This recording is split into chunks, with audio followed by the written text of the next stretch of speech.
Coucou tout le monde, c'est Myriam, j'espère que vous allez bien. On se retrouve avec cette nouvelle vidéo où je partage avec vous la galette des rois. Et oui, c'est la saison, on en voit un peu partout et vraiment ça donne envie.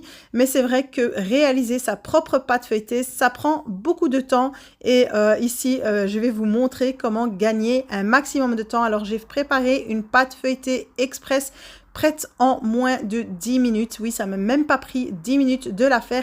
Et regardez, le feuilletage est quand même très joli, bien croustillant. On a plusieurs couches, on gagne énormément de temps et c'est excellent parce que c'est fait maison évidemment. Et pour les plus courageux, je laisserai dans le descriptif le lien de la vidéo avec la pâte feuilletée classique ainsi que celle de la galette des rois à la frangipane aux amandes que j'avais réalisée l'année dernière.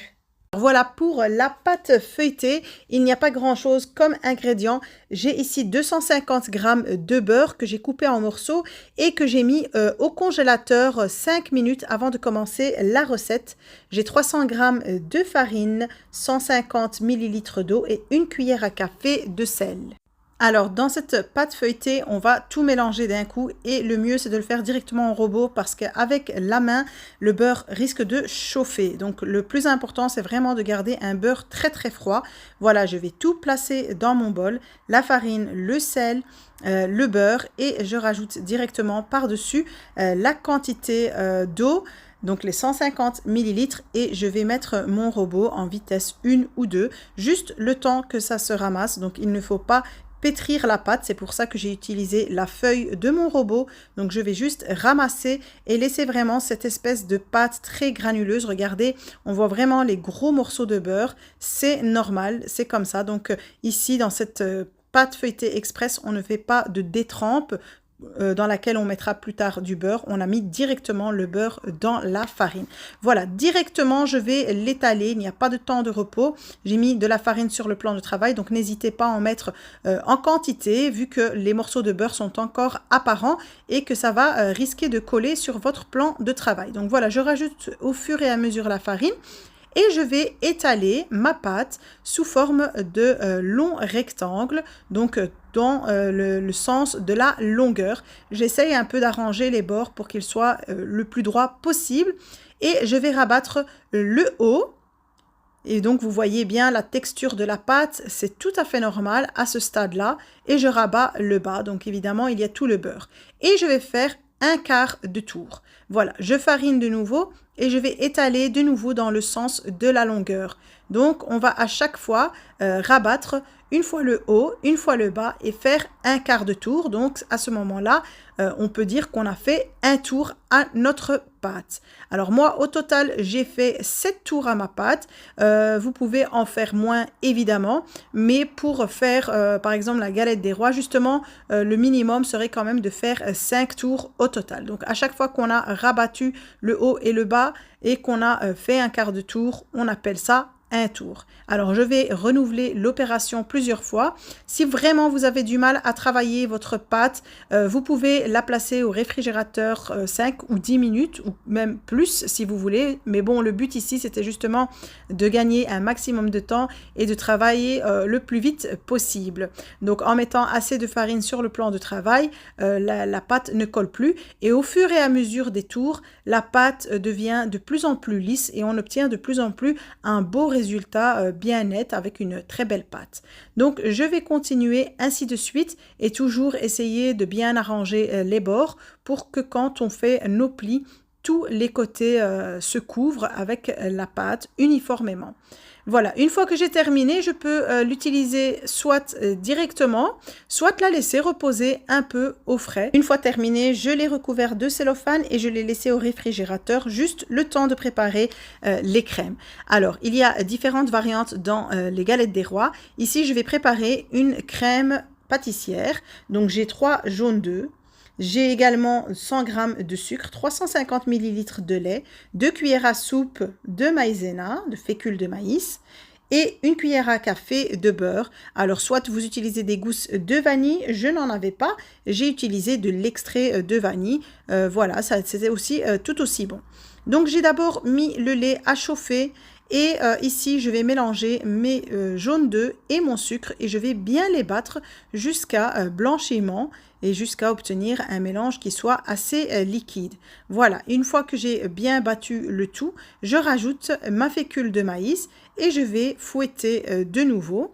Alors, quand le lait a bien chauffé et a été bien porté à ébullition, je vais rajouter un quart de la quantité dans mon mélange. Je fouette bien et je vais transvaser ce mélange-là dans le restant de lait. Je repasse le tout sur feu doux et je ne cesse de fouetter. Regardez, elle s'épaissit tout doucement et là, on obtient vraiment une magnifique crème pâtissière, très onctueuse, très lisse. Alors, la cuillère à café de beurre, ça reste évidemment facultatif, mais ça rajoute du brillant et ça lisse bien notre crème. Voilà, ici, je vais le mettre dans un bol et je vais couvrir au contact avec du cellophane et placer au réfrigérateur pour la laisser bien refroidir. Vraiment, regardez, la consistance est magnifique. Alors maintenant, je vais préparer ma crème de noisettes. Alors j'ai ici 200 g de noisettes et je les ai mis au four à 150 degrés pour les torréfier un peu. Et voilà, la sortie du four, je retire la peau. Voilà, quelques-unes sont restées avec la peau justement, ça rajoute du goût. N'hésitez pas à vérifier votre four toutes les 5 minutes. Je les ai laissés plus ou moins un quart d'heure et j'ai mixé le tout. On peut mixer sous forme de poudre très fine. J'ai vraiment voulu laisser les morceaux apparents pour bien les sentir sous la dent. Ici, j'ai 75 g ou 75 g de sucre. J'ai 80 g de beurre, 2 œufs et de la pâte de noisette, donc du concentré de noisette. C'est facultatif, mais ça rajoute évidemment un goût en plus. Alors, pour le beurre, il doit être à température ambiante. Essayez d'avoir du beurre le plus mou possible. Et on va commencer à le mélanger avec le sucre. Dès qu'on obtient un mélange bien homogène et bien lisse, on va rajouter les œufs et on va mélanger de nouveau. Et je vais pouvoir ensuite rajouter ma poudre de noisettes. Alors vraiment, torréfiez-les, ça rajoute vraiment un super bon goût aux noisettes. Ça fait ressortir les saveurs plutôt que de les utiliser directement comme ça. Alors voilà, une fois que j'ai rajouté ma poudre de noisettes, je rajoute, et comme je l'ai dit, c'est facultatif, 2 cuillères à café de concentré de noisettes.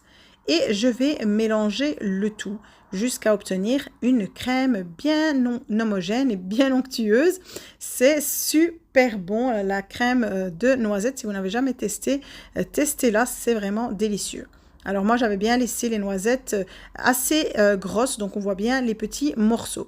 Alors ici, j'ai repris ma crème pâtissière qui a refroidi. Je lui ai donné 2 petits coups de fouet et je l'ai rajouté à ma crème de noisettes. J'ai mélangé le tout au robot et voilà, on obtient une délicieuse frangipane aux noisettes. Et je vais mettre tout ça dans ma poche à douille. Je vais repasser au réfrigérateur cette poche pour la laisser bien au frais. Et là, je récupère ma pâte feuilletée. Je la coupe en deux, toujours dans ce sens. Évitez de la mettre dans l'autre sens pour vraiment garder le feuilletage. Et voilà, maintenant, je vais remettre un carré au réfrigérateur. Donc, la pâte feuilletée, il faut la laisser le plus possible au frais. Alors, je vais étaler ma pâte. Alors, pour ma part, j'ai fait une grande galette de 24 cm de diamètre et j'en ai fait une plus petite de 18 cm de diamètre où on peut toujours en faire une seule qui soit grande mais avec la pâte assez épaisse ou faire 2 petites galettes des rois. Donc, c'est comme vous voulez avec ces quantités, voilà, comme ça, vous savez. Alors, pour le restant de pâte, regardez, juste, je le plie et je le mets dans un sac en plastique que je pourrais réutiliser. Et ici, voilà, je prends un disque et je vais mettre par-dessus directement ma frangipane. Il faut laisser 1 cm, voire 2 au niveau des extrémités. Je rajoute ma fève. Et maintenant, je vais pouvoir mettre très peu d'eau sur les bords avec un pinceau. Je ressors mon autre disque du réfrigérateur et je le place par-dessus. Alors ici, pour la quantité de frangipane, j'aurais pu en rajouter encore un peu plus et être un peu plus généreuse. Donc j'ai eu un petit restant, comme ça vous savez que vous pourrez être assez généreux quand vous allez la remplir. Donc voilà, j'appuie bien sur les extrémités et je vais la retourner sur une feuille de cuisson. Et voilà, ici, je vais la passer sur la plaque de four. Et maintenant, je vais pouvoir la laisser de nouveau un peu au réfrigérateur. C'est toujours mieux de la laisser un peu au frais une fois qu'on l'a manipulée avec les mains avant la cuisson. À ce moment-là, j'ai déjà préchauffé mon four à 200 degrés. Et pour la dorure, j'ai un jaune d'œuf et une cuillère à soupe de crème. Donc, ça donne beaucoup de brillant. Je vais donc badigeonner sur ma galette ce mélange jaune d'œuf et crème. Éviter d'en mettre sur les bords pour laisser le feuilletage se faire. Je place ma galette de nouveau au réfrigérateur 5 à 10 minutes et je refais une deuxième couche de dorure par-dessus. Et voilà, je passe directement à la décoration avec le dos d'un couteau. Évitez de tracer trop fort pour ne pas avoir une galette qui va déchirer à la cuisson. Voilà, on fait comme on veut pour la décoration. Et une fois que c'est fait, je vais pouvoir la passer directement au four pour la cuisson.